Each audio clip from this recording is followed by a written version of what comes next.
గుంట నక్కలు తోడేళ్ళే ఉన్నయ్యన్నారో, ఆ పచ్చని అడవి తల్లి ఊపిరి ఎందుకు తీస్తుండ్రో. హైదరాబాదుకు ఊపిరి తిత్తుల లాంటిది అడవి, బుల్డోజరేసుకొని కొల్లగొట్టితే క్షమించదు భూమి. ఈ కంచె గచ్చిపోని కన్నీరు వెట్టుతుంది, విద్యార్థి లోకమంతా పదపిడికిలు ఎత్తింది. చదువుల తల్లికి ఇచ్చిన భూమి సంతల సరుకాయే. చెట్టు సేమ పురుగు పుట్ర తల్లడిల్లుతుందో, ఆ అడవి తల్లి శాపం పెడితే కోలుకోరు మీరో. మన హైదరాబాదుకు ప్రాణం పోసే అమ్మడాడవి, ఆ భూమిని అమ్మి అభివృద్ధి అంటే నాశనకాలమిది. గుంట నక్కలు తోడేళ్ళే ఉన్నయ్యన్నారో, ఆ పచ్చని అడవి తల్లి ఊపిరి ఎందుకు తీస్తుండ్రో.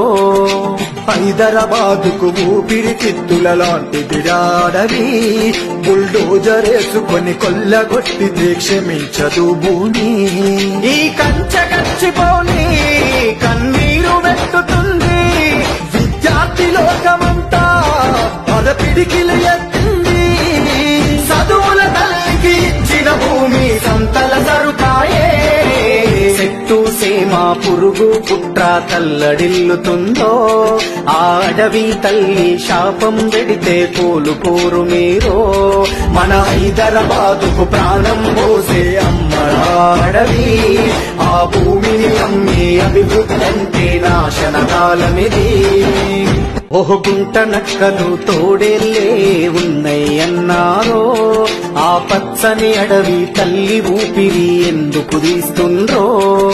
హైదరాబాదుకు ఊపిరి తిత్తుల లాంటిది అడవి, బుల్డోజరేసుకొని కొల్లగొట్టితే క్షమించదు భూమి. ఈ కంచె గచ్చిపోని కన్నీరు వెట్టుతుంది, విద్యార్థి లోకమంతా పదపిడికిలు ఎత్తింది. చదువుల తల్లికి ఇచ్చిన భూమి సంతల సరుకాయే. చెట్టు సేమ పురుగు పుట్ర తల్లడిల్లుతుందో, ఆ అడవి తల్లి శాపం పెడితే కోలుకోరు మీరో. మన హైదరాబాదుకు ప్రాణం పోసే అమ్మడాడవి, ఆ భూమిని అమ్మి అభివృద్ధి అంటే నాశనకాలమిది.